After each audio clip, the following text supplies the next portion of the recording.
important point is people are not born with culture. The Japanese person who I referred to, he was not born with culture. When he was born like any of us. Japan, India, Africa, Argentina, US, wherever it may be, we start at acquiring etiquette through learning. Culture itself is there like the breeze around us, and from that breeze we learn, and that's what happens. And the leadership has the primary responsibility for establishing and sustaining a sound culture. That Japanese gentleman, I asked him after 2 3 days, how is your country so different? And you know what he said? What the world talks about as Japanese culture got developed over 450 years. 450 years. We can't take 450 years to conserve water, but the point is, culture doesn't develop overnight. It happens when all of us are thinking in an aligned manner.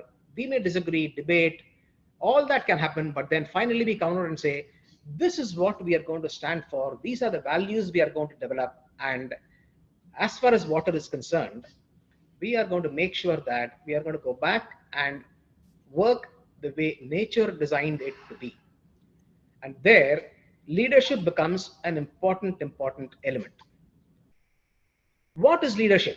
Is it Narendra Modi? Is it director of IIT Madras? Is it somebody else, Stalin, the chief minister of Tamil Nadu? Or let us say, probably we'll have a new chief minister of Gujarat. I heard somebody from Gujarat speaking.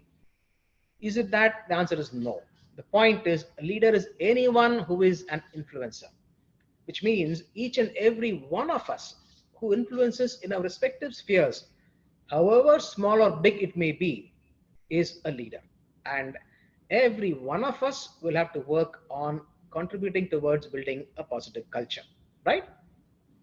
And we must not shy away from this point, because we have a role to play, we have a responsibility. And when you speak of the word responsibility, this means the ability to respond. So in a situation, we should respond, and thereby we become better influencers. What happens is, I think in the interest of time, let me quickly go through this. This is one of my favorite bell curve explanations. When we have to influence people, you will find that any distribution in any population can be distributed this way. You have a few who are the champions. They are the people with passion for EHS. Then a bulk of them are the followers. In fact, on a visit to Singapore, I was told by the National Safety Council head of Singapore that as a country, Singapore was becoming a country of followers because they have outstanding systems. So everyone follows systems. So their ability to actually think and look for something better somehow is getting diminished. That was the Singaporeans telling me that point. But still good. Champions, followers. And then you have a small percentage on the left as you face the screen of disbelievers. They are the ones who are the weak links. They will say, "Yaar, yahan kuch nahi hota hai. Yeah, nothing, all this won't work here, sir. It'll all work somewhere else, not here." So they are the disbelievers. And as leaders, as influencers, it becomes our role to make sure that disbelievers move into followers category, followers move into champions category, so that we have built very strong, robust culture. Where do you find the maximum disbelievers, or the ones who are the hard nuts, the ones whom you cannot, or you have put in more effort to change?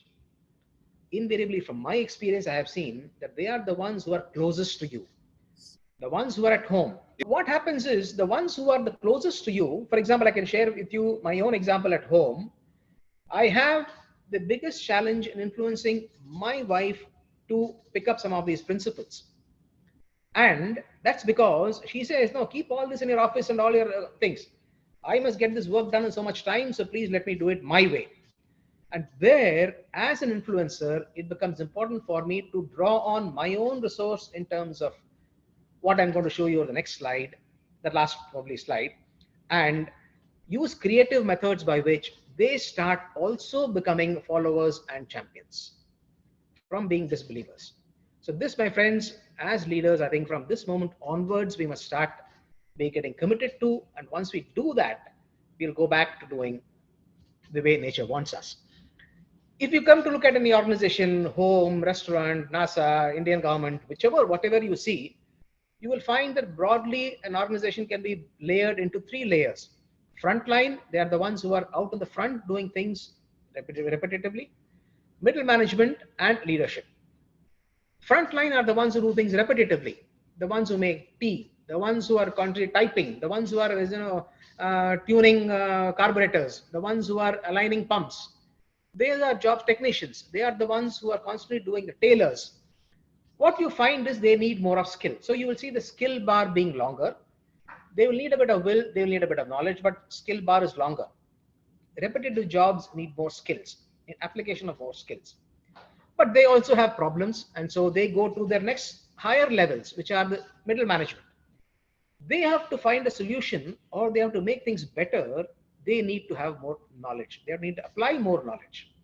Skills are coming from below, so their bar of knowledge is longer. And once you go further beyond, you have the people at the leadership level. They are the ones who are saying, taking the call, yes or no, will happen, will not happen, will send, will not send, will speak, will not speak, will attend, will not attend, will eat, will not eat. These are typically acts of leadership. And that's where you find that this act of will, which we call temperament, attitude, whatever we call it with different names, you find that bar being longer.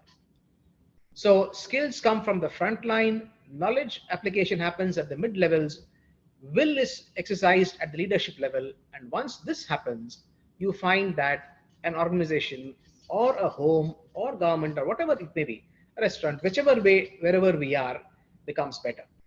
And as leaders, it becomes important for us. Coming back to now the water example that we've been talking about. If somebody is using more water, you will have to go back to this matrix and find out at what level are they and how can you improve their skills, knowledge, or will to make sure that they operate with it better. How do they use this resource better? For example, I always say, apart from what you physically see, time is a very big resource. I add one more thing, which is our own emotional energy is a very big resource. How do we use all of it? And once we are able to get into a very healthy matrix here, you will find that together we will be able to make things much better. Whatever we do, running an organization, running a department, running something in IIT Tech Park, Research Center Park, or wherever, or using water, using other resources, it's all going to become much, much better.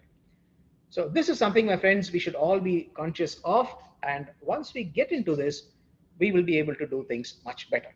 Last one.